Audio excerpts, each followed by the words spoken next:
Şöyle bir testten geçirelim bakalım. Evet. Hiçbir şekilde arkadaşlar bakın. Aşağı doğru çekme yok. Çok güzel bir Japon makası.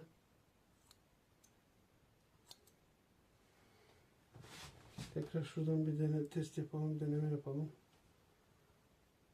Buyurun. Hayırlı uğurlu olsun, güle güle kullansınlar.